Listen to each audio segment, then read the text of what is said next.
Có bao giờ bạn nói một câu mà ngay sau đó lòng bạn nặng trĩu vì hối hận? Hãy từng tự hỏi làm sao để sống thanh thản, không bị cuốn vào những lo toan của cuộc đời. Hôm nay, mình sẽ kể bạn nghe một câu chuyện về nghiệp nói khéo và tam quý. Hai bài học sâu sắc từ thầy Pháp Hòa đã thật sự thay đổi cách mình nhìn về lời nói và lòng khiêm nhường. Cách đây không lâu, mình vô tình nghe một bài giảng của thầy Pháp Hòa.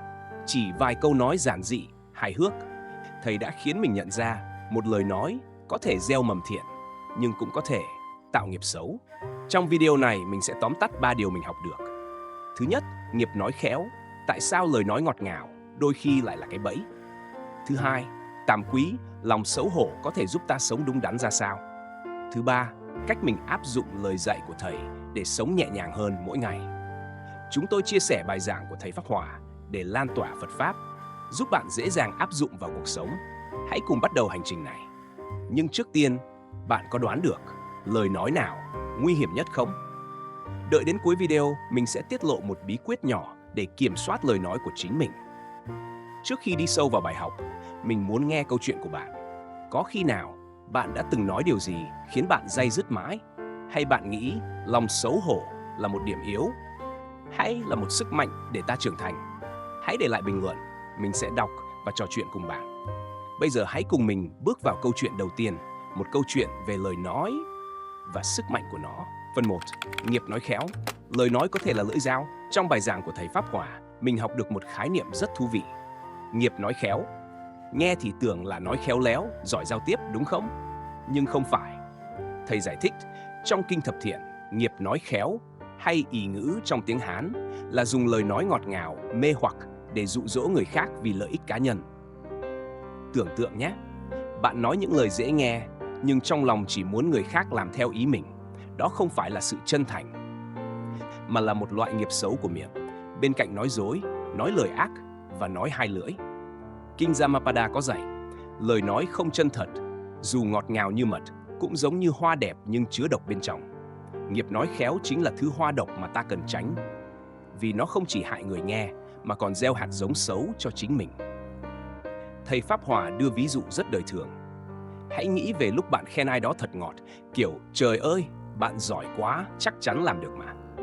Nhưng thật ra bạn chỉ muốn họ giúp bạn một việc, như mượn tiền chẳng hạn. Đó chính là nghiệp nói khéo, lời nói không xuất phát từ tâm. Mình từng rơi vào trường hợp này. Hồi trước, mình hay khen sếp để được giao dự án nhẹ nhàng hơn. Nhưng một lần, sếp nhìn mình và hỏi, em nói thật lòng không?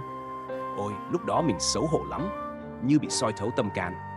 Sau khi nghe thầy Pháp Hòa, mình nhận ra, lời nói không chân thành không chỉ làm mất lòng tin, mà còn khiến mình tự đánh mất sự thanh thản trong lòng. Từ bài học của thầy, mình rút ra một điều. Lời nói là lưỡi dao, sắc bén, có thể chữa lành, nhưng cũng có thể gây tổn thương. Mình bắt đầu tập nói đúng sự thật, dù đôi khi khó nghe. Ví dụ, thay vì khen đồng nghiệp để nhờ vả, mình thẳng thắn chia sẻ, mình đang cần giúp, bạn hỗ trợ được không? Kết quả bất ngờ lắm, người ta tôn trọng mình hơn và mình cảm thấy nhẹ nhõm vì không phải diễn. Thiền sư Thích Nhất Hạnh từng nói, lời nói chân thật là hoa trái của lòng từ bi. Khi ta nói từ tâm, ta không chỉ gieo mầm thiện cho người nghe, mà còn tưới tắm sự an lạc trong chính mình. Hãy thử nhé, trước khi nói điều gì quan trọng, dừng lại một giây và tự hỏi, lời này có chân thành không? Chỉ một giây đó thôi, có thể thay đổi cả cách bạn giao tiếp. Nhưng làm sao để kiểm soát lời nói mỗi ngày? Đừng rời mắt, vì cuối video mình sẽ chia sẻ một bí quyết nhỏ từ chính trải nghiệm của mình. Bây giờ, hãy cùng khám phá bài học thứ 2 từ thầy Pháp Hòa. Tam quý, sức mạnh của lòng xấu hổ, giúp ta sống khiêm nhường và đúng đắn. Bạn đã sẵn sàng chưa? Phần 2, tam quý, sức mạnh của lòng xấu hổ. Nếu nghiệp nói khéo dạy ta cẩn trọng với lời nói, thì tam quý, bài học thứ 2 từ thầy Pháp Hòa, giúp ta giữ tâm hồn đúng đắn. Thầy giải thích, tam là tự xấu hổ với chính mình khi làm điều sai, quý là hổ thẹn với người khác khi hành động không đúng. Thầy tóm gọn trong 4 chữ, tự tam quý tha, tự mình xấu hổ và hổ thẹn với mọi người. Nói đơn giản, tam quý giống như một chiếc gương trong lòng. Mỗi lần ta định làm điều gì sai, chiếc gương ấy phản chiếu, nhắc ta, khoan đã, mình có xứng đáng với chính mình không? Người khác sẽ nghĩ gì về mình? Nó là la bàn đạo đức, giúp ta sống chân thành và khiêm nhường. Kinh Pháp Cú có dạy, người biết hổ thẹn như ngựa tốt được roi, sẽ tiến xa trên con đường giác ngộ. Tam quý không phải là sự yếu đuối, mà là sức mạnh để ta tự sửa mình và sống đúng với tâm Phật. Thầy Pháp Hỏa kể một câu chuyện rất thú vị về các vị tổ sư.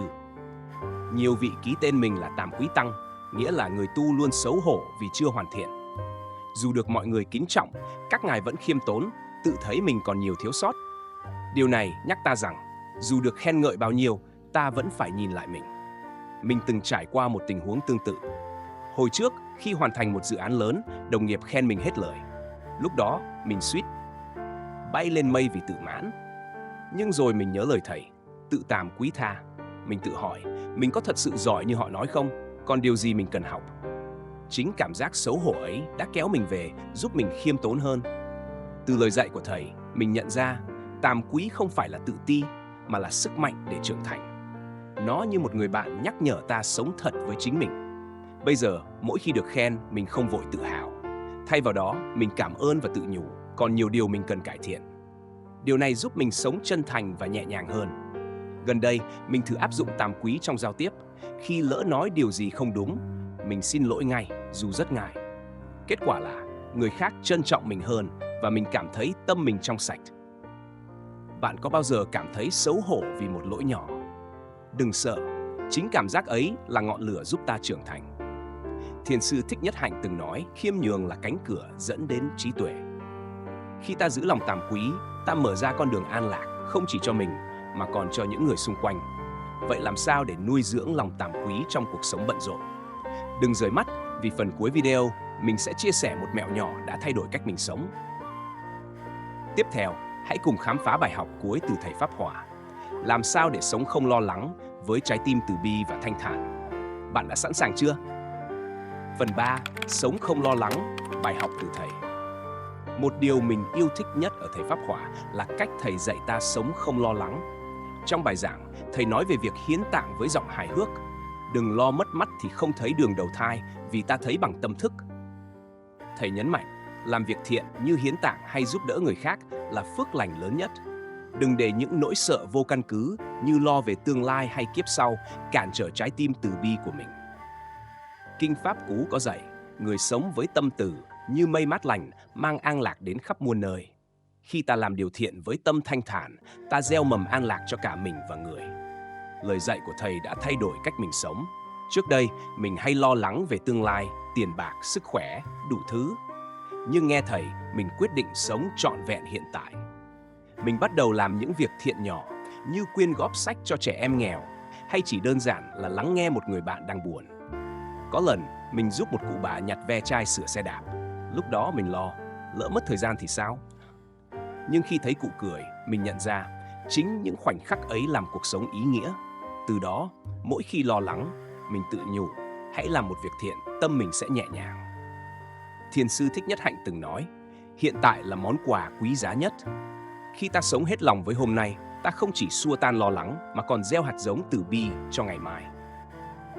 Bạn đang lo điều gì? Hãy thử làm một việc thiện nhỏ, như nhường ghế trên xe buýt hay mỉm cười với người lạ. Bạn sẽ thấy lòng mình nhẹ như mây. Những bài học từ thầy Pháp Hỏa không chỉ là lý thuyết, mà là ánh sáng dẫn lối cuộc sống. Ở phần cuối, mình sẽ tổng kết và chia sẻ một mẹo nhỏ để nuôi dưỡng lòng tàm quý và sống thanh thản mỗi ngày. Bạn đừng bỏ lỡ nhé! Hôm nay, chúng ta đã cùng nhau bước qua 3 bài học quý giá từ thầy Pháp Hỏa. Đầu tiên, hãy tránh nghiệp nói khéo bằng cách nói lời chân thành, để mỗi câu nói là một hạt giống thiện lành gieo vào cuộc đời. Thứ hai, hãy nuôi dưỡng lòng tàm quý, chiếc gương trong tâm, giúp ta sống khiêm nhường và đúng đắn, như những vị tổ sư luôn tự thấy mình chưa hoàn thiện. Và cuối cùng, hãy sống không lo lắng, làm điều thiện với tâm thanh thản, vì như thầy hài hước nhắc nhở, ta thấy đường đời bằng tâm thức, không cần lo mất gì. Kinh A Di Đà dạy, tâm tỉnh thì cõi Phật tỉnh. Khi ta sống với tâm từ bi, đời ta sẽ an lạc như mây nhẹ trôi giữa trời xanh. Mẹo nhỏ mình hứa chia sẻ đây. Mỗi tối, hãy dành 1 phút nhìn lại ngày qua. Hỏi bản thân, hôm nay mình đã nói gì sai? Mình có thể làm gì thiện hơn? Điều này giúp mình tránh nghiệp nói khéo, nuôi dưỡng tàm quý và sống thanh thản hơn mỗi ngày. Nếu bạn thấy những bài học này ý nghĩa, hãy nhấn like và đăng ký kênh để đón nhận thêm nhiều giá trị Phật Pháp nhé.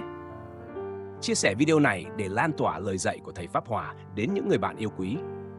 Dưới phần bình luận, hãy kể mình nghe. Bạn sẽ áp dụng nghiệp nói khéo, tàm quý hay sống không lo lắng như thế nào? Mình sẽ đọc và trò chuyện cùng bạn. Cảm ơn bạn đã đồng hành. Hãy sống với trái tim từ bi và như thầy Pháp Hòa dạy, tâm thanh tịnh, đời an lạc. Hẹn gặp lại trong những câu chuyện tiếp theo.